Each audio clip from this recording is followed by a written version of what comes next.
8ஆம் அதிகாரம் 18வது வசனம். உன் தேவனாகிய கர்த்தரை நினைப்பாயாக, அவரே உன் பிதாக்களுக்கு ஆணையிட்டு கொடுத்த தம்முடைய உடன்படிக்கையை உறுதிப்படுத்தும்படி இந்நாளில் உனக்கு உண்டாயிருக்கிறது போல ஐஸ்வர்யத்தை சம்பாதிப்பதற்கான பலனை உனக்கு கொடுக்கிறவர். உடன்படிக்கையை உறுதிப்படுத்தும்படி கடந்த பல வாரங்களாக redemption from the curse of poverty, வறுமையின் சாபத்திலிருந்து விடுதலை, வறுமையின் சாபத்திலிருந்து மீட்பு என்கிற இந்த சத்தியத்தை நாம் ஞாயிற்றுக்கிழமை காலை ஆராதனைகளிலே நாம் பார்த்து கொண்டு வருகிறோம், நாம் தியானித்து கொண்டு வருகிறோம். இதிலே இப்பொழுது இந்த போதனையின் 3வது பகுதியை நாம் பார்த்து கொண்டு வருகிறோம். ஏற்கனவே இந்த போதனையின் 2 பகுதிகளை நாம் பார்த்து முடித்தோம், தியானித்து முடித்தோம். இப்பொழுது இந்த போதனையின் 3வது பகுதியை நாம் பார்த்து கொண்டு வருகிறோம். ஓகே, இந்த போதனையின் 3வது பகுதி என்ன? Why we prosperous in the world. நாம் ஏன் இந்த பூமியில் செழிக்க வேண்டும், நாம் ஏன் இந்த பூமியில் நன்றாயிருக்க வேண்டும், நாம் ஏன் இந்த பூமியிலே ஐஸ்வர்ய வாழ்வு வாழ வேண்டும், ஏன் இந்த பூமியிலே நாம் தரித்திரர்களாய் இருக்கக்கூடாது, நாம் ஏன் இந்த பூமியிலே கடன்காரர்களாய் வாழக்கூடாது என்பதற்கான காரணத்தை, பதிலை இந்த 3வது பகுதியிலே நாம் பார்த்து கொண்டு வருகிறோம். அது மாத்திரமல்ல, இதிலே ஏற்கனவே 4 காரியங்களை நாம் பார்த்தோம். ஒன்று, நாம் செழிப்பாய் இருப்பது தேவனுடைய சித்தமாய் இருக்கிறது. ஆமென். எப்படியாவது நல்லா இருக்கணும் பிரதர், எப்படியா 4 பேரை போல நல்லா வந்துடணும் பிரதர், எப்படியான்ற வார்த்தையை விட்டுட்டு நான் நல்லா இருக்கிறது கர்த்தருடைய சித்தம். ஆண்டவன் என்ன சித்தம் வச்சிருக்கிறான்? நீங்க நல்லா இருக்கணும், நீங்க நல்லா இருக்கணும். அதான் ஆண்டவனுடைய சித்தம். பக்கத்தில் கைப்பிடிச்சு சொல்லுங்க, நீங்க நல்லா இருக்கணும், அதான் ஆண்டவனுடைய சித்தம். ஆமென். 2வதாக நாம் பார்த்தோம், தேவனுடைய நாமத்தை இந்த பூமியிலே மகிமைப்படுத்த நாம் என்ன செய்ய வேண்டும்? செல்வ செழிப்பாய் இந்த பூமியிலே இருக்க வேண்டும். 3வதாக என்ன? ஐஸ்வர்யத்தை சம்பாதிக்க பலனை அவரே நமக்கு கொடுக்கிறபடினாலே நாம் இந்த பூமியில் என்ன செய்ய வேண்டும்? ஐஸ்வர்ய வாழ்வு வாழ வேண்டும். 4வதாக என்ன? தரித்திரம் என்கிற சாபத்துக்கு நாம் தப்பித்து கொள்ளும்படியாக. தரித்திரம் என்பது அது ஒரு சாபம். இந்த தரித்திரம் என்கிற சாபத்திலிருந்து ஆண்டவராய் இயேசு கிறிஸ்து நம்மை நீங்களாக்கி மீட்டு கொண்டார். நல்லா கவனிங்க, நல்லா ஆழமாய் கவனிங்க. கிறிஸ்தவ மக்கள் என்ன சொல்லிக்கிட்டு இருக்காங்கன்னா, கர்த்தர் என்னை அந்த தரித்திரத்தின் பாதையில் நடத்துறாரு பாஸ்டர், நடத்துறாரு பிரதர். பிசாசுடைய பொய். ஏன் இது பொய்ன்னு சொல்றேன்னா, கர்த்தர் நம்ம எதிலிருந்து விடுதலை ஆக்கி இருக்கிறாருன்னா, தரித்திரம் என்கிற சாபத்திலிருந்து விடுதலை ஆக்கிட்டாரு.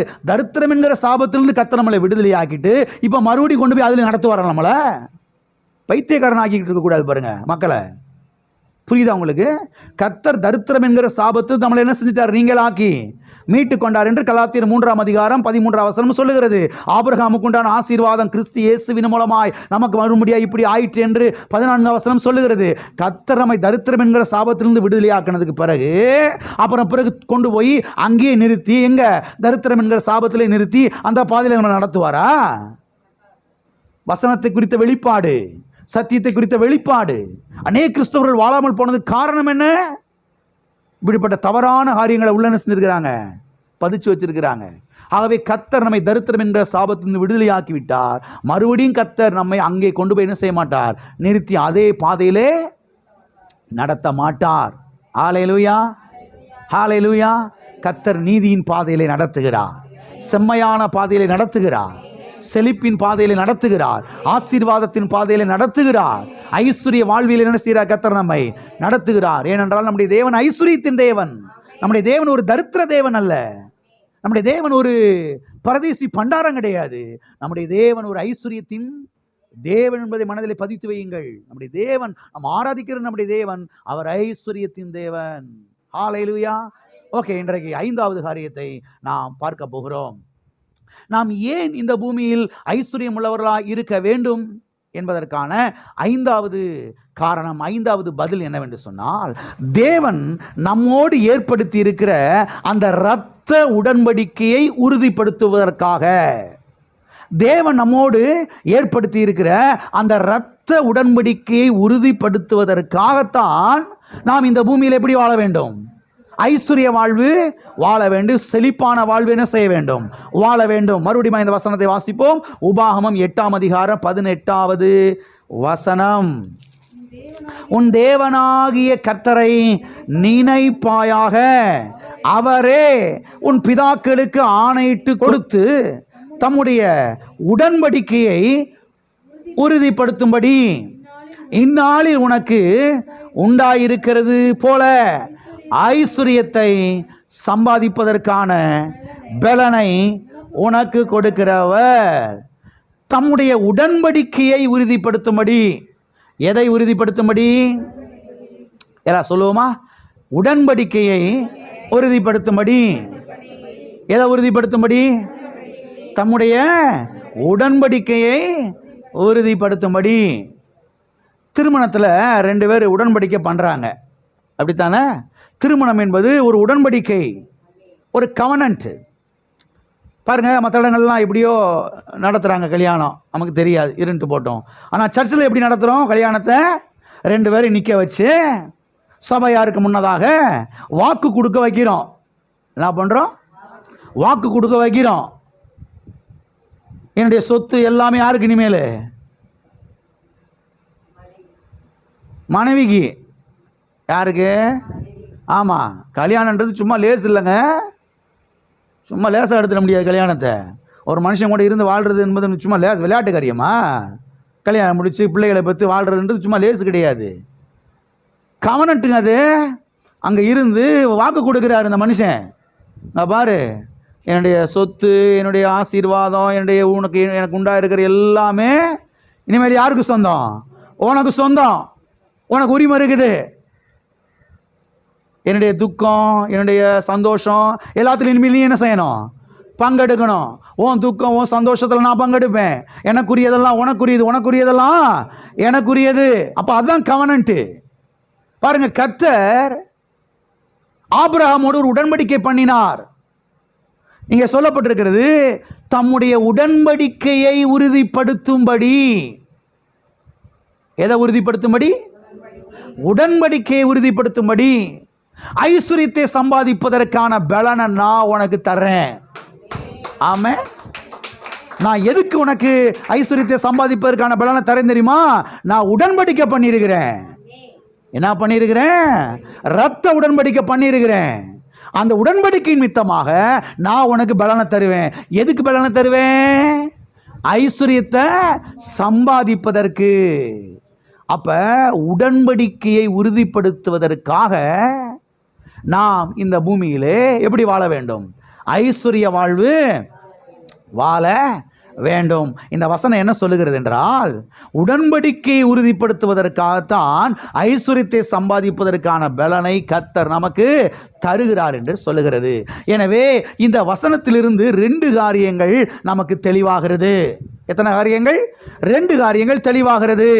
ஒன்று, ஐஸ்வர்யத்தை நாம் பெற்றுக்கொண்டு நம்முடைய வாழ்க்கையிலே தேவனுடைய உடன்படிக்கையை நாம் என்ன செய்ய வேண்டும்? உறுதிப்படுத்த வேண்டும். எத்தனைக்கு புரிகிறது? எத்தனைக்கு புரிகிறது? ஐஸ்வர்யத்தை நாம் பெற்றுக்கொண்டு நம்முடைய வாழ்க்கையிலே எதை உறுதிப்படுத்த வேண்டும்? தேவனுடைய உடன்படிக்கையை உறுதிப்படுத்த வேண்டும். அவ்வாறு உறுதிப்படுத்தவில்லை என்றால் நாம் தேவனுடைய சித்தத்திற்கு வெளியே இருக்கிறோம் என்றுதான் அர்த்தமாகிவிடுகிறது. என்ன சைலண்டா இருக்கிறீங்க? ஐஸ்வர்யத்தை நாம் பெற்றுக்கொண்டு நம்முடைய வாழ்க்கையிலே தேவனுடைய உடன்படிக்கை என்ன செய்ய வேண்டும்? உறுதிப்படுத்த வேண்டும். அவ்வாறு உறுதிப்படுத்தலைன்னா நாம தேவனுடைய சித்தத்துக்கு வெளியில் என்ன செய்கிறோம்? இருக்கிறோம் என்றுதான் அர்த்தம். எத்தனைக்கு புரிகிறது? 2வதாக, கர்த்தருடைய உடன்படிக்கையை நம்முடைய வாழ்க்கையிலே உறுதிப்படுத்த ஐஸ்வர்யம் தேவை என்பதை நாம் புரிந்து கொள்ள வேண்டும். ஆமென். ஹல்லேலூயா. 2 பேர் உடன்படிக்கை பண்றாங்க திருமணத்தில், அப்படித்தானே? உடன்படிக்கை பண்றாங்க. என்ன சொல்றாரு? என்னுடையதெல்லாம் உன்னுடையது, என்னுடையது எடுத்து நீ என்ன செய்யலாம்? பயன்படுத்தலாம், யூஸ் பண்ணலாம் சொல்றாரு. இவர் பார்த்தா ஆளு நல்லா பெரிய ரொம்ப பணக்கார மனுஷனா இருக்கிறாரு. கல்யாணம் முடிஞ்சாச்சு. கல்யாணம் முடிஞ்சு வாழ்க்கை பயணத்தில் போய்கிட்டு இருக்கிறாங்க. போய்கிட்டு இருக்கும்போது இவர் நல்லா ஜம்முன்னு கோட் ஷூட்லாம் போட்டு நல்லா ஜம்முன்னு ஆள் பார்க்கறது நல்லா இருக்கிறாரு. அந்த அம்மா பார்த்தா கிழிஞ்ச சிலை கட்டி வந்து நின்றுட்டு இருக்கு. எப்படி இருக்கும்? பதில் சொல்லுங்க. அந்த அம்மா கிழிஞ்ச சிலை கட்டிக்கிட்டு தலைக்கு எண்ணெயும் தேய்க்காம பவுடரும் பூசாம ஒன்றும் பூசாம அப்படியே பிஞ்ச செருப்பை போட்டுக்கிட்டு அவர் கூட நடந்து வந்தா எப்படி இருக்கும்? இவர் தாங்க என் ஹஸ்பண்டு. யாருப்பா? என் ஒய்ஃபுப்பா. என்னப்பா இப்படி வச்சிருக்கிற? நீ ஆள் பார்க்க ஜோரால ஜம்முன்னு இருக்க, பார்க்க என்ன இப்படி வச்சிருக்கிற? ஒன்றும் கொடுக்கறது இல்லையா? சொல்றது உங்களுக்கு புரிஞ்சா? புரியுதா புரியலையா? நம்முடைய தேவன் யாருங்க? வானத்துக்கும் பூமிக்கும் ஓனருங்க. அவர் நம்ம கூட உடன்படிக்கை பண்ணியிருக்கிறாரு. அவருடையதெல்லாம் நம்முடையது. அவருடைய ஐஸ்வர்யம் நம்முடைய ஐஸ்வர்யம். சத்தியத்தை புரிந்து கொள்ளும் பொழுதுதான் வாழ்க்கை துளிர்க்க ஆரம்பிக்கிறது, தளர்க்க ஆரம்பிக்கிறது. புரியுதா உங்களுக்கு? நம்முடைய தேவன் ஒன்றும் தொடச்சு கட்டிட்டு ஒன்றும் இல்லாமல் கஞ்சி கிளி வழி இல்லாமல் அவர் உட்காந்துருக்கல. அவர் வானத்துக்கு பூமிக்கு ஓனர், சொந்தக்காரரு. அவர் நம்மளை தேடி வந்து ரத்த உடன்படிக்கை பண்ணியிருக்கிறாரு. கல்வாரி சிலுவையிலே தம்முடைய குமாரனாய் இயேசு கிறிஸ்துவை சிலுவையிலே அடிக்கப்படும்படியாய் ஒப்பு கொடுத்து ரத்தத்தை சிந்த வச்சு அந்த ரத்தத்தின் மூலமாக ரத்த உடன்படிக்கையை நம்மோடு உடனே செய்திருக்கிறார், ஏற்படுத்தி இருக்கிறார். இப்போ அவருடையதெல்லாம் யாருடையது? நம்முடையது. இப்ப இதை விசுவாசிக்கும் பொழுது என்ன நடக்குது? அவருடைய ஐஸ்வர்யங்கள் நம்முடைய வாழ்க்கையில வந்து பலிக்க ஆரம்பிக்கிறது. விசுவாசிக்கணும். கர்த்தாவே என்னோடு கூட ரத்த உடன்படிக்கை ஏற்படுத்தி இருக்கிறீர் ஆண்டவரே. ஒரு நாள் இனிமேல் நான் பிச்சைக்காரனா இருக்க மாட்டேன், ஏழையா இருக்க மாட்டேன், கடன்காரனா இருக்க மாட்டேன் ஆண்டவரே. உங்களுடைய ஐஸ்வர்யங்கள் என்னுடைய வாழ்க்கையில கல்வாரி சிலுவையின் மூலமாக உங்களுடைய குமாரனாக இயேசு கிறிஸ்துவின் மூலமாக என்னுடைய வாழ்க்கையில வந்து பலிக்கிறபடியால் ஸ்தோத்திரம். பலிக்கிறபடியால் ஸ்தோத்திரம். பலிக்கிறபடியால் ஸ்தோத்திரம் ஆண்டவரே. ஏழ்மை வெறித்து தள்ளுகிறேன், கடனை வெறித்து தள்ளுகிறேன் இயேசுவின் நாமத்தினாலே. கடனை விட்டு வெளியே போய் இயேசுவின் நாமத்தினாலே. கர்த்தர் என்னோடு கூட ரத்த உடன்படிக்கை பண்ணியிருக்கிறாரு. அவருடைய ஐஸ்வர்யங்கள் என்னுடையது. இயேசுவின் நாமத்தினாலே பரலோகத்தின் தேவனுடைய ஐஸ்வர்யங்கள் என்னுடைய வாழ்க்கையில் வந்து பலிப்பதாக. இப்படி விசுவாசிக்கணும். வீட்டுக்குள்ள நின்றுட்டு இப்படி பேசணும். வீட்டுக்குள்ள நின்றுக்கிட்டு இது என்ன பய குடும்பமோ, தரித்திரியம் பிடிச்ச பய குடும்பம், இங்கே வந்து நம்மளை கட்டி கொடுத்துட்டாங்க, நம்மளை அங்கேயே அன்னைக்கு பொண்ணு கேட்டாங்க, போயிருக்க வேண்டியதானே? 25 வருஷம் கழிச்சு அங்கே பொண்ணு கேட்டாங்கன்னு சொல்லி பாட்டு பாடிக்கிட்டு இருக்கிறது. வருஷம் 25 ஆகி போச்சு. இப்போ இருக்கிற தரித்திர நிலையை மாற்றணும். இப்போ கடன் பிரச்சனையான நிலையை மாற்றணும். அதுக்கு என்ன பண்ணணும்? உடன்படிக்கையை கர்த்தருக்கு என்ன செய்யணும்? நினைப்பூட்டணும். கர்த்தாவே என் கூட ரத்த உடன்படிக்கை பண்ணியிருக்கிறீர் ஆண்டவரே. உடன்படிக்கை நிமித்தமாக எனக்கு நீர் என்ன செய்யணும்? இந்த காரியத்தை செஞ்சே ஆகணும் ஆண்டவரே. உடன்படிக்கை நிமித்தமாக நீர் என்னை ஆசீர்வதிச்சு ஆகணும் ஆண்டவரே. உடன்படிக்கை நிமித்தமாக எனக்கு நீங்கள் சப்போர்ட் பண்ணி ஆகணும் ஆண்டவரே. உடன்படிக்கை நிமித்தமாக எனக்கு நீர் என்ன செய்யணும்? உதவி செஞ்சே. இப்படி பேசணும் கத்துட்ட. போய் ஜபத்தில் போய் லவன்னு கத்திக்கிட்டு இருக்கக்கூடாது. மற்ற கிறிஸ்தவங்களாம் கத்திக்கிட்டு இருக்க மாதிரி உடன்படிக்கை கர்த்தருக்கு நினைப்பூட்ட வேண்டும். ஹல்லேலூயா. ஆகவே கர்த்தருடைய உடன்படிக்கையை நம்முடைய வாழ்க்கையில உறுதிப்படுத்த எது தேவைன்னா ஐஸ்வர்யம் தேவை. ஐஸ்வர்யம் இருந்தால் தான் எதை உறுதிப்படுத்த முடியும்? உடன்படிக்கையை உறுதிப்படுத்த முடியும். ஆகவே கவனிக்கப்பட வேண்டிய விஷயம் என்னவென்றால், ஒன்று, நாம் தரித்திரத்தில் தான் இருக்க விரும்புகிறேன் என்று ஒரு விசுவாசி சொன்னார் என்றால், இல்லை கவனிக்கிறீங்களா?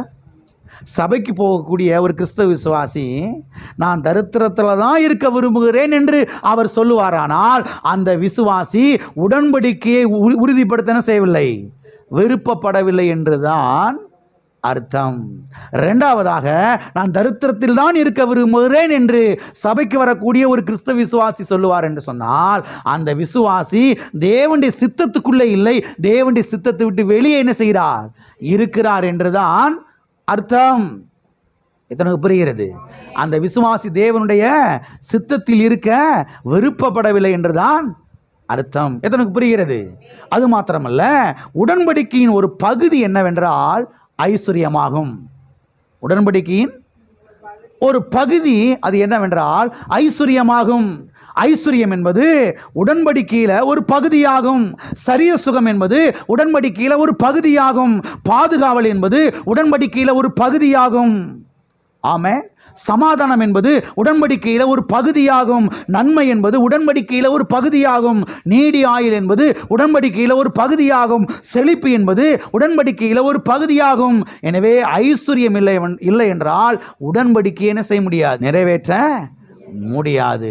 நீங்கள் ஐஸ்வர்ய வாழும் போதுதான் உடன்படிக்கை என்ன செய்ய முடியும்? உறுதிப்படுத்த முடியும். ஆகவே நீங்கள் இந்த பூமியிலே வெற்றி பெற உடன்படிக்கையின் தேவனை நம்புங்கள். ஆமென். உடன்படிக்கையின் தேவனை விசுவாசியுங்கள். ஹல்லேலூயா. உடன்படிக்கையின் தேவனை கனமண்ணுங்கள். உடன்படிக்கையின் தேவனை பற்றி கொள்ளுங்கள். நான் சொல்லுகிறேன், நீங்கள் இந்த பூமியிலே செல்வ செழிப்பாய் வாழ்வீர்கள். ஹல்லேலூயா. உடன்படிக்கையில ஒரு பகுதி என்னது? ஐஸ்வர்யம். கர்த்தர் எதுக்காக உடன்படிக்கை பண்ணியிருக்கிறாரு? நமக்கு சுகத்தை கொடுக்கறதுக்காக. ஆமென். அப்போ உடன்படிக்கையில ஒரு பகுதி என்னன்னா என்னது? சுகம். புரியுற மாதிரி சொல்றேன். இப்போ 2 பேர் திருமணத்தில் இணைஞ்சிருக்கிறாங்க. ஆமென். இவர் நல்ல ஆரோக்கியம், நல்ல ஜம்முன்னு நல்லா இருக்கிறார்.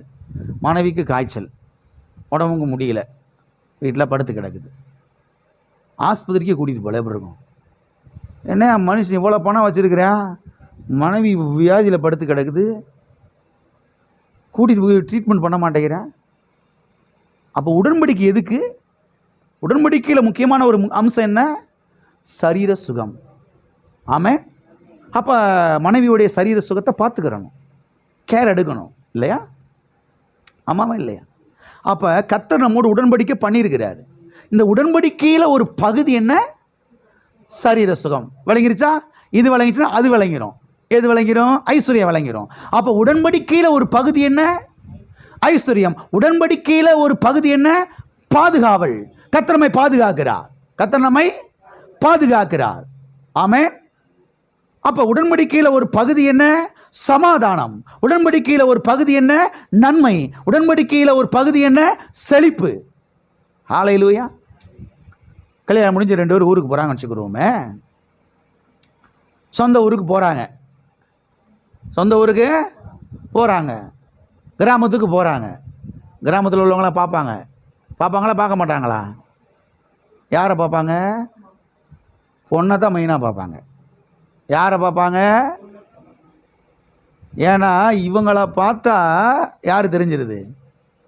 அவர் தெரிஞ்சிருது. பரவாயில்ல, மனைவி நல்லா என்ன செஞ்சிருக்கிறான்? வச்சிருக்கிறான். நல்லா என்ன செஞ்சிருக்கிறான்? வச்சிருக்கிறான். நாம் நல்லா இருக்கிறத பார்த்து இந்த ஊர் பார்க்குது. பரவாயில்ல, அவங்க கடவுள் நல்லா வச்சிருக்கிறாரியா. இப்படி சொல்லணுமா? பாவை அவங்க கடவுளே சாப்பாட்டு வழி இல்லாமல் இருப்பார் போல. பாரு ஒன்றும் இல்லாமல் இருக்கிறாங்களே அப்படி சொன்னாங்கன்னா எப்படி இருக்கும்? அப்போ நாம் நல்லா இருக்கும்போது தான் உடன்படிக்கையை உறுதிப்படுத்தப்படுகிறது. புரிஞ்சுக்குங்க வசனத்தை, சத்தியத்தை. நாம் செல்வ செழிப்பாக இருக்கும்போது தான் கர்த்தர் நம்மோடு பண்ணின உடன்படிக்கையே என்ன செய்யப்படுகிறது? பரவாயில்ல, அந்த பிள்ளைக்கு, இந்த பையனுக்கு இந்த பொண்ணை கொடுத்தோம்டா, நல்லா வச்சுருக்காண்டா. இருக்கிறான் பாரு தரித்திரம் பிடிச்ச பைய. நம்ம எப்படி கொடுத்தோம் பிள்ளைய கிளி மாதிரி வச்சிருக்கான் பாரு, காக்கா மாதிரி. அப்படின்னா எப்படி இருக்கும்? புரியுதா? இதை கம்பேர் பண்ணி தான் சொல்கிறேன், உங்களுக்கு புரியும் ஈஸியா. இது விளங்குச்சுன்னா அது விளங்கும், அது விளங்குச்சுன்னா இது விளங்கிடும். அப்போ கர்த்தர் எதுக்காக நம்மோட உடன்படிக்கை பண்ணியிருக்கிறாரு? நம்மளை பசியிலையும் பட்டினிலையும் வியாதியிலையும் தரித்திரத்திலையும் அப்படியே கடங்கப்பா அப்படி விடுறதுக்கா? அதுக்கு எதுக்குன்னு உடன்படிக்கை பண்ணிக்கிட்டு அவர் மட்டும் சும்மா இருந்திருக்கலாம்ல, உடன்படிக்கையே பண்ணாம. புரியுதா? அப்ப எதுக்காக அவர் எங்களோட உடன்படிக்கை பண்ணியிருக்கிறாரு?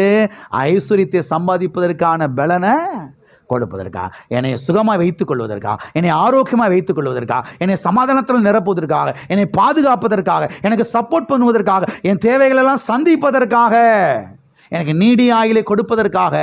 அப்ப உடன்படிக்கையில் ஒரு பகுதி என்னன்னா ஐஸ்வர்யம், சுகம், நல்வாழ்வு, ஆசீர்வாதம், வெற்றி, நன்மை, பாதுகாவல், சமாதானம். இதெல்லாம் உடன்படிக்கையில் ஒரு பகுதி. ஹல்லேலூயா. ஆகையால் தான் யாரை நம்பணும்? உடன்படிக்கையின் தேவனை நம்பணும். உடன்படிக்கையை பற்றி கொள்ளணும். உடன்படிக்கையை என்ன செய்யணும்? பற்றி கொள்ள வேண்டும். ஹல்லேலூயா. எத்தனைக்கு புரிகிறது? அப்ப ஏன் இந்த பூமியிலே நாம் செல்வ செழிப்பாய் வாழ வேண்டும்? ஏன் இந்த பூமியில் ஐஸ்வர்ய வாழ்வு வாழ வேண்டும்? உடன்படிக்கையை உறுதிப்படுத்துவதற்காக. எல்லா காரங்களும் வைத்து சொல்லுவோம், உடன்படிக்கையை உறுதிப்படுத்துவதற்காக. ஹல்லேலூயா. சத்திய வேதத்திலே ஆபிரகாமை குறித்து நாம் பார்க்கிறோம். ஆபிரகாம் ஒரு ஏழையாக இருந்தான். இதை நீங்கள் புரிந்து கொள்ள வேண்டும். ஆபிரகாம் ஒரு ஏழையாக இருந்தான். அவங்க அப்பாவுடைய பேரு தேராகு. அவங்க அப்பாவுடைய பேரு தேராகு. 3 பசங்க, அதில் ஒரு பையன்தான் ஆபிரகாம். இவங்க அப்பாவுக்கு தொழில் என்னன்னா, மண்ணெல்லாம் குழைச்சி பொம்மைகளை செய்து, இந்த பொம்மைகளுக்கு கலர் பெயிண்ட்லாம் அடித்து அந்த பொம்மைகள்லாம் கொண்டு போய் தெருவில் விற்று அதில் வரக்கூடிய வருமானத்தை வச்சு வாழக்கூடிய ஒரு மனுஷன்தான் யார்? ஆபிரகாமுடைய அப்பா தேராகு. நான் கேட்குறேன், இந்த களிமண்ணை குழைச்சி அதில் பொம்மை செஞ்சு அதுக்கு பெயிண்டெல்லாம் அடித்து அதெல்லாம் தெருவில் போய் விற்றா எவ்வளோ வருமானம் வரும்? அதை வச்சு வாழ்க்கை நடத்தணும். எப்படி வாழ்ந்துருப்பார்? அப்போ ஆபிரகாம் பெரிய கோடீஸ்வரன் கிடையாது, பெரிய சீமான்லாம் கிடையாது, பெரிய ஒரு ஐஸ்வர்யவான்லாம் கிடையாது. சாதாரண ஒரு வாழ்வு, சாதாரண ஒரு இடத்துல இருக்கிறாரு. இந்த மனுஷனை கர்த்தர் தேடி வர்றாரு. யார? ஆபிரகாம கர்த்தர் என்ன செய்யறாரு? தேடி வர்றாரு. தேடி வந்து அவனோடு கூட ஒரு உடன்படிக்கையை ஏற்படுத்துகிறார்.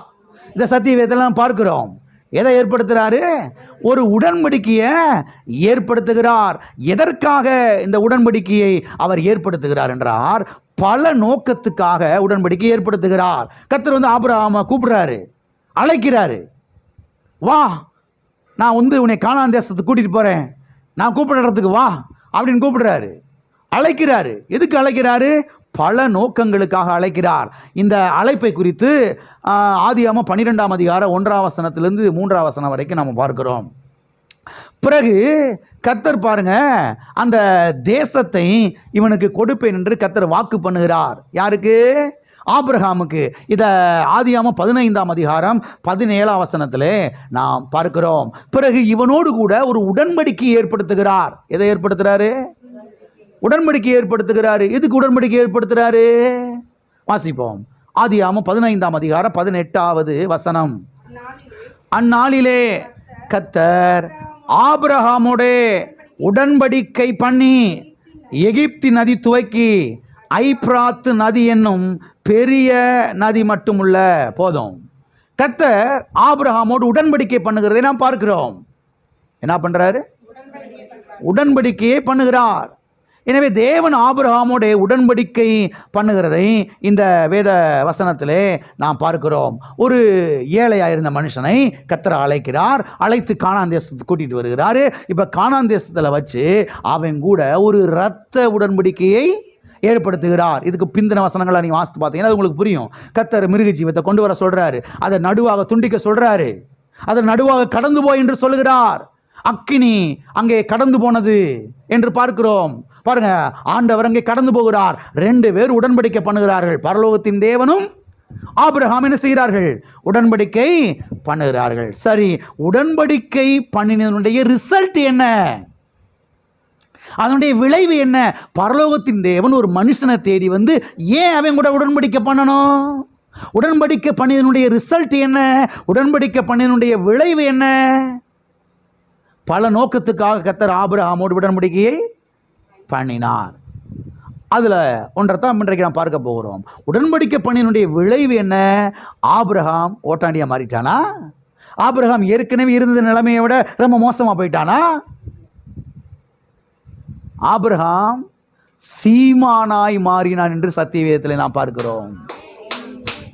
சத்தியவேதம் சொல்லுகிறது, வெள்ளியும் பொன்னுமான ஆஸ்திகளை உடைய சீமானாய் இருந்தான். சாதாரண நிலைமையில் இருந்த ஒரு மனுஷனை கர்த்தர் எப்படி ஆக்குறாரு பாருங்க. எதுக்கு அப்படி பண்றாரு? உடன்படிக்கை நிமித்தமாக. அவன் கூட உடன்படிக்கை பண்ணியிருக்கிறார்ல, உடன்படிக்கை பண்ணி நிமித்தமாக கர்த்தர் இவன் என்ன செய்யறாரு? சீமானாய் மாற்றி காண்பிக்கிறார். வாசிப்போம். ஆதியாகமம் 13ஆம் அதிகாரம் 2வது வசனம். ஆபிரகாம் மிருக ஜீவன்களும் வெள்ளியும் பொன்னுமான ஆஸ்திகளை உடைய சீமானாயிருந்தான். யாரா இருந்தான்? வரும்போது சீமானாலாம் வரல, வரும்போது வெள்ளியும் பொண்ணெல்லாம் இல்லை. ஏதோ ஒரு 5-6 ஆட்டுக்குட்டியை அழைச்சிட்டு வந்திருக்கலாம், சாதாரண நிலைமை, அவ்வளவுதான். ஆனால் இங்க வந்த பிறகு பாருங்க என்ன நடக்குது. கர்த்தர் ஆசீர்வதிக்கிறார். அழைப்பின் மித்தமாக ஆசீர்வதிக்கிறார். உடன்படிக்கை நிமித்தமாக கர்த்தர் ஆசீர்வதிக்கிறார். வாசிப்போம். ஆதியாகமம் 24ஆம் அதிகாரம் 35வது வசனம். கர்த்தர் என் எஜமானை மிகவும் ஆசீர்வதித்திருக்கிறார். அவர் சீமானாய் இருக்கிறார். கர்த்தர் அவருக்கு ஆடு மாடுகளையும் வெள்ளியையும் பொன்னையும் வேலைக்காரரையும் வேலைக்காரிகளையும் ஒட்டகங்களையும் கழுதைகளையும் கொடுத்திருக்கிறார். யார் கொடுத்திருக்கிறார்? கர்த்தர் கொடுத்திருக்கிறாரு. கர்த்தர் ஆடு மாடுகளை கொடுத்திருக்கிறார். கர்த்தர் வெள்ளியும் பொன்னையும் கொடுத்திருக்கிறார். கர்த்தர் ஒட்டகங்களையும் கழுதையும் கொடுத்திருக்கிறார். கர்த்தரே நான் எஜமானாகிய ஆபிரகாமை சீமானாய் ஆக்கி இருக்கிறார். இவன் ஒன்றும் உழைச்சு சம்பாதிக்கல, இவனுடைய நெத்தி வேர்வல்ல, கர்த்தருடைய உடன்படிக்கை. ஆமென். உடன்படிக்கை உறுதிப்படுத்துவதற்காக கர்த்தர் ஆடு மாடை தர்றாரு, வெள்ளியை தர்றாரு, பொண்ணை தர்றாரு, ஒட்டகத்தை கழுதைகளை தர்றாரு, வேலைக்காரிகளை தர்றாரு. எதை உறுதிப்படுத்த? உடன்படிக்கையை உறுதிப்படுத்த. நான் சொல்லுகிறேன், கர்த்தர் தம்முடைய குமாரனாகிய இயேசு கிறிஸ்துவின் மூலமாக உங்களோடு கூட ஒரு இரத்த உடன்படிக்கையை ஏற்படுத்தி இருக்கிறார். உடன்படிக்கை நிமித்தமாக அவர் இப்படிப்பட்ட ஆசீர்வாதம் உங்களுக்கு தந்தையாக வேண்டும். உடன்படிக்கை நிமித்தமாக இப்படிப்பட்ட ஆசீர்வாதம் உங்களுக்கு தந்தே ஆக வேலைக்காரங்களுக்கு சொல்லுவோம். கர்த்தர் தம்முடைய உடன்படிக்கையை உறுதிப்படுத்தும்படியாக ஐஸ்வர்யத்தை சம்பாதிப்பதற்கான பலனை தருகிறார். ஹல்லேலூயா.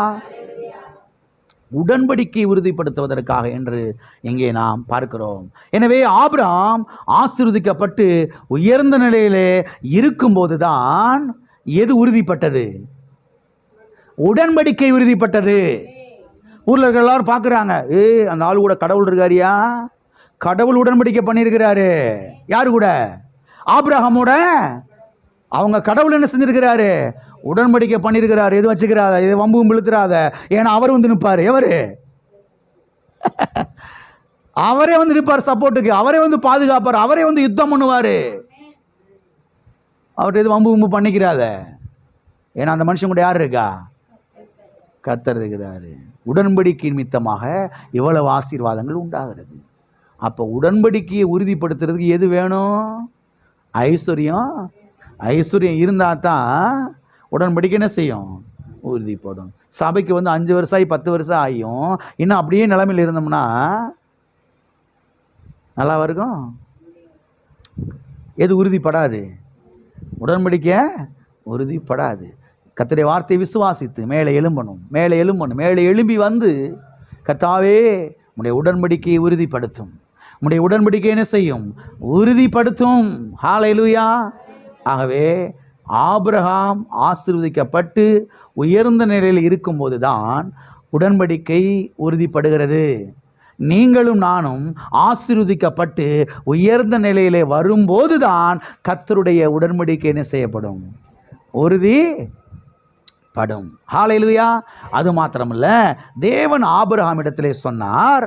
என்ன சொன்னார்? என் உடன்படிக்கையை நித்திய உடன்படிக்கையாய் நான் ஸ்தாபிப்பேன். எப்படிப்பட்ட உடன்படிக்கையை ஸ்தாபிப்பேன்? நித்திய உடன்படிக்கையாய் நான் ஸ்தாபிப்பேன் என்று சொன்னார். வாசிங்க. ஆதியாகமம் 17:7.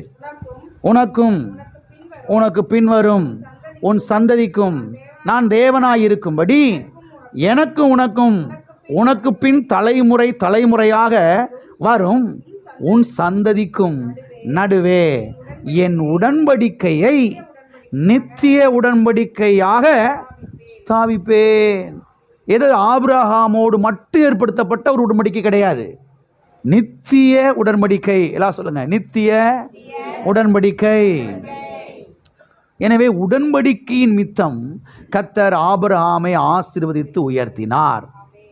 தேவன் செய்த உடன்படிக்கை, அந்த உடன்படிக்கை வந்து தரித்திர உடன்படிக்கை அல்ல, அந்த உடன்படிக்கை ஐஸ்வர்ய உடன்படிக்கை. ஹல்லேலூயா. தேவன் ஆபிரகாமோடு உடன்படிக்கை பண்ணார்ல, அந்த உடன்படிக்கை என்ன உடன்படிக்கை? தரித்திர உடன்படிக்கையா? ஐஸ்வர்ய உடன்படிக்கை. ஆகவே கர்த்தர் நித்திய உடன்படிக்கையை ஏற்படுத்தி இருக்கிறார். அந்த நித்திய உடன்படிக்கையை இயேசு கிறிஸ்துவின் மூலமாக நிறைவேற்றி இருக்கிறார். ஹல்லேலூயா. அந்த நித்திய உடன்படிக்கை நிமித்தமாக தேவன் நம்மை ஆசீர்வதித்தே ஆக வேண்டும், நம்மை உயர்த்தியே ஆக வேண்டும், நம்முடைய தேவைகளை சந்தித்தே ஆக வேண்டும், நம்மை சுகமாக்கியே ஆக வேண்டும், நம்மை பாதுகாத்தே ஆக வேண்டும். ஹல்லேலூயா. நம்முடைய பிள்ளைகளை, நம்முடைய குடும்பத்தை கர்த்தர் பாதுகாத்தே. ஆகையால் தான் சொன்னேன், உடன்படிக்கையில் ஒரு பகுதி என்னன்னா ஐஸ்வர்யம், உடன்படிக்கையில் ஒரு பகுதி என்னன்னா சரீர சுகம், உடன்படிக்கையில் ஒரு பகுதி என்னன்னா பாதுகாவல், வெற்றி.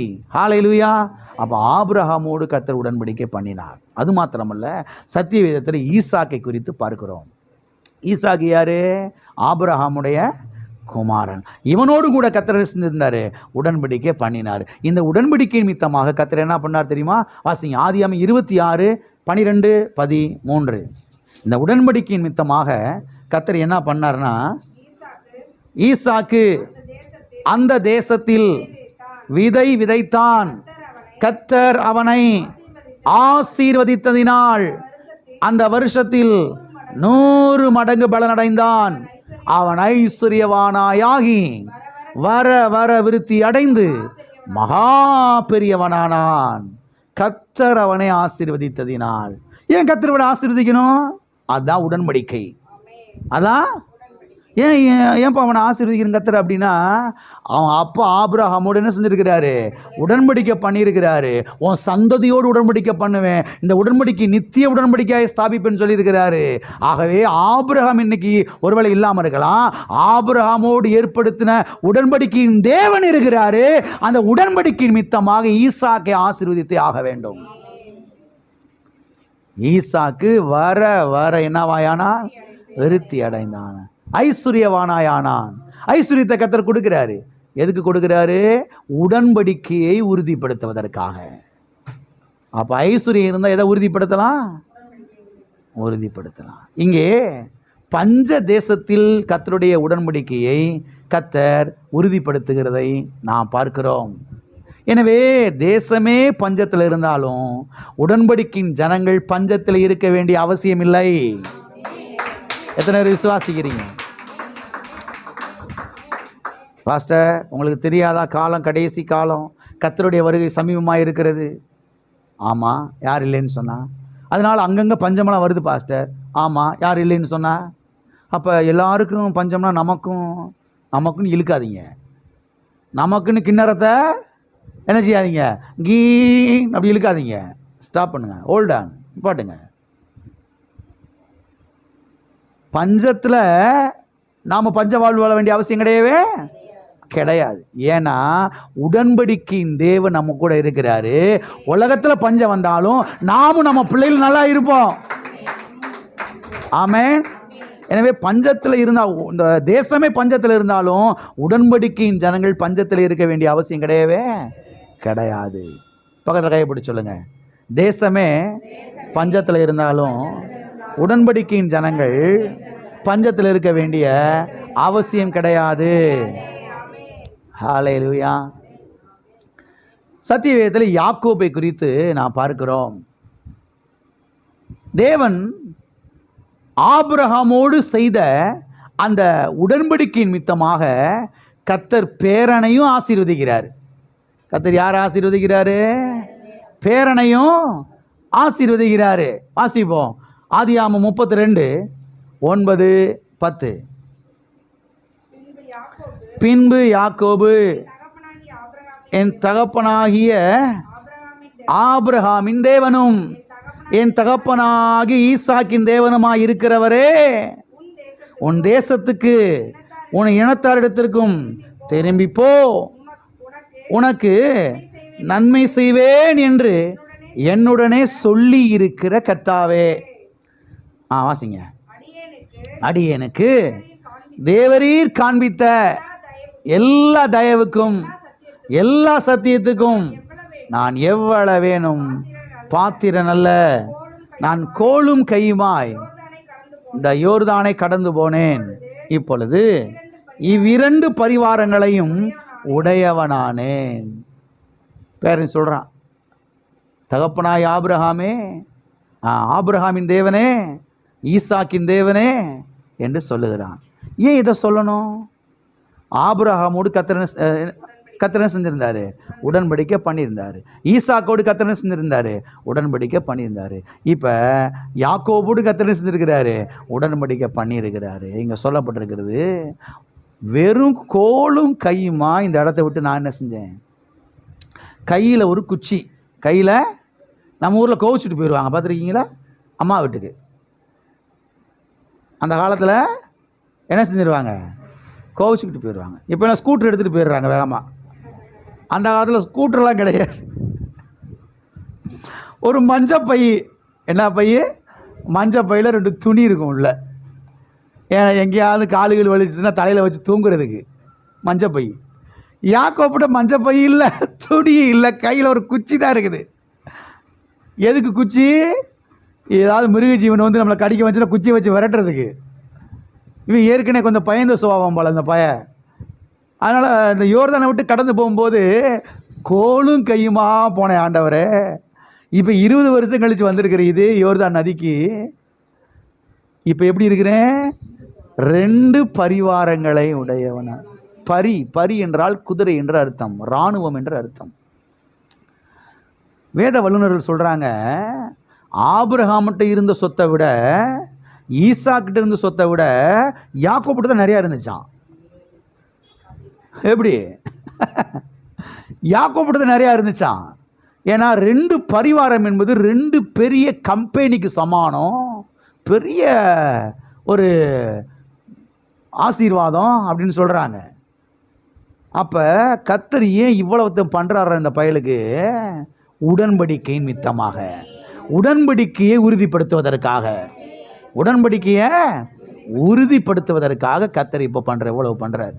நான் சொல்கிறேன், குமாரனாகிய இயேசு கிறிஸ்துவின் மூலமாக நம்மோடு உடன்படிக்கை பண்ணியிருக்கிறாரு. அதனாலேயே அவர் நம்மளை வாழ வைக்கிறாரு. அதனாலே அவர் நம்மளை அப்போ வாழ்ந்து காமிக்கணும். வாழ்ந்து காமிக்கும் போது தான் கர்த்தராகிய இயேசு நாமம் தேனி பட்டணத்திலே, அள்ளி நகரத்திலே மகிமைப்படும், பிசி பட்டியிலே மகிமைப்படும், உண்மைய கவனம்பட்டியிலே மகிமைப்படும், குறிஞ்சி நகரிலே மகிமை. எல்லாம் இருக்கிறீங்களா? வாழ்ந்து காமிக்கணும். உடன்படிக்கையை உறுதிப்படுத்துவதற்காக கர்த்தர் இதெல்லாம் செய்கிறார். சத்தியவேதத்தில் யோசேப்பை குறித்து நாம் பார்க்கிறோம். இந்த யோசேப்பு யாரு? யாக்கோபுடைய 11வது பையன். அதாவது பசங்களுடைய கணக்கு பிரகாரம் 11வது பையன், 12வது பையன் பெஞ்சமின். இதுக்கிடையில் பெண் பிள்ளைகள்லாம் பிறந்திருக்கிறாங்க யாக்கோபுக்கு. அதெல்லாம் கணக்கில் எடுக்கலை, ஆண் பிள்ளைகளை மட்டும்தான் கணக்கில் எடுத்திருக்கிறாங்க. ஆகவே ஆண் பிள்ளைகளின் கணக்கு பிரகாரம் பார்க்கும்போது 12வது பையன் யார்? 11வது பையன் யார்? யோசேப்பு. இந்த யோசேப்பு எகிப்துக்கு போயிட்டான் இல்லையா? வாசிங்க ஆதியாகமம் 41:37 முதல் 43 வரைக்கும். இந்த வார்த்தை பார்வோனுடைய பார்வைக்கும் அவன் ஊழியக்காரர் பார்வைக்கும் நன்றாய் கண்டது. அப்பொழுது பார்வோன் தன் ஊழியக்காரனை நோக்கி, தேவ ஆவியை பெற்ற இந்த மனுஷனை போல வேறொருவன் உண்டோ என்றான். பின்பு பார்வோன் யோசேப்பை நோக்கி, தேவன் இவைகளை எல்லாவற்றையும் உனக்கு வெளிப்படுத்தினபடியால் உன்னை போல விவேகமும் ஞானமும் உள்ளவன் வேறொருவனும் இல்லை. நீ என் அரண்மனைக்கு அதிகாரியாயிருப்பாய். உன் வாக்கின்படியே என் ஜனங்கள் எல்லாரும் அடங்கி நடக்க கடவர்கள். சிங்காசனத்தில் மாத்திரம் உன்னிலும் நான் பெரியவனாய் இருப்பேன் என்றான். பின்னும் பார்வோன் யோசேப்பை நோக்கி, பார், எகிப்து தேசம் முழுமைக்கும் உன்னை அதிகாரியாய் ஆக்கினேன் என்று சொல்லி, பார்வோன் தன் கையில் போட்டிருந்த தன் முத்திரை மோதிரத்தை கலற்றி அதை யோசேப்பின் கையிலே போட்டு மெல்லிய வஸ்திரங்களை அவனுக்கு உடுத்தி பொன் சரப்பணியை அவன் கழுத்திலே தரித்து தன்னுடைய 2ஆம் ரதத்தின் மேல் அவனை ஏற்றி தெண்டனிட்டு பணியுங்கள் என்று அவனுக்கு முன்பாக கூறிவித்து எகிப்து தேசம் முழுமைக்கும் அவனை அதிகாரியாய் ஆக்கினான். யோசேப்பை குறித்து வாசிக்கிறோம். உங்களுக்கு தெரியும், யோசேப்பை அவங்க அண்ணன் 10 பேரும் சேர்ந்து குழியில் போட்டாங்க. பிறகு இவன் எகிப்து கொண்டு போகப்படுகிறான். போர்த்திபாரோட வீட்டில் இருக்கிறான். அங்கிருந்து தூக்கி சிறைச்சாலையில் போட்டாங்க. குழியில் போட்டாங்க, பிறகு சிறைச்சாலையில் போட்டாங்க. ஆனால் தேவன் இவனோடு கூட இருந்து அவங்க தாத்தா ஆபிரகாமோடு பண்ணின அந்த உடன்படிக்கையின் நிமித்தமாக இவனை எகிப்து தேசத்தில் உயர்த்துறார். எது நிமித்தமாக உயர்த்துறாரு? அவங்க தாத்தா ஆபிரகாமோடு பண்ணின அந்த உடன்படிக்கை நிமித்தமாக யாரை உயர்த்துறாரு? யோசேப்பை உயர்த்துறாரு. ஏன் உயர்த்துறாரு? உடன்படிக்கையின் நிமித்தமாக. எது நிமித்தமாக? உடன்படிக்கையின் நிமித்தமாக. இங்கே நம்ம பார்க்குறோம் 42வது வசனத்தில் 43வது வசனத்தில் மோதிரத்தை மாட்டுறாங்க, மெல்லிய வஸ்திரத்தை உடுத்துறாங்க, கழுத்தில் சரப்பணி, பொன் சரப்பணி. நான் கேட்குறேன், பார்வோன் ராஜா பிளாஸ்டிக்கில் மோதிரம் போட்டு விட்டுருப்பாரு? இல்லை பிளாஸ்டிக் வயரில் புண்டுறாங்களே சின்ன பிள்ளைங்க, அதில் மோதிரம் போட்டுருப்பாரா? மெல்லிய வஸ்திரம். என்ன வஸ்திரம்? அடுத்து சொல்லப்பட்டிருக்கிறது பொன் சரப்பணி. பொன், அதாவது தங்க காசில் மாலை போடுவாங்கள்ல நம்ம ஊரில், பார்த்துருக்கீங்களா? டூப்ளிகேட்டாக இருக்கும், வாடகைக்கு விற்பாங்கல்ல. கல்யாணத்துக்கு போட்டு விடுங்க, வாடகைக்கு வாங்கிட்டு வந்து. பார்க்குறதுக்கு ஒரிஜினல் மாதிரியே கவரிங். ஏன் அதுக்கு கவரிங்னு வச்சுருக்காங்க பார்த்தீங்களா? பேர் கவர் பண்ணுறதுக்கு. என்னது? இது அதெல்லாம் போட்டு அப்படியே கவர் பண்ணி நிப்பாட்டிடணும் பொண்ணை கல்யாணத்துக்கு. அதுக்கு பிறகு என்னது? இது கவரிங்லாம் கிடையாது, ஒரிஜினல் காசு மாலை. கழுத்தில் போட்டு மோதிரத்தை போட்டு மெல்லிய வஸ்திரத்தை உடுத்தி ரதத்தில் ஏற்றி முன்னால் 10 பேர் சொல்கிற மாதிரி ஆளெல்லாம் விட்டு வச்சாச்சு. இவ்வளவு எப்படி? இதனால உடன்படிக்கையின் மித்தமாக. அப்போ ஏன் நாம் இந்த பூமியில் நல்லா இருக்கணும்? தேவன் நம்மோடு பண்ணின உடன்படிக்கையின் மித்தமாக.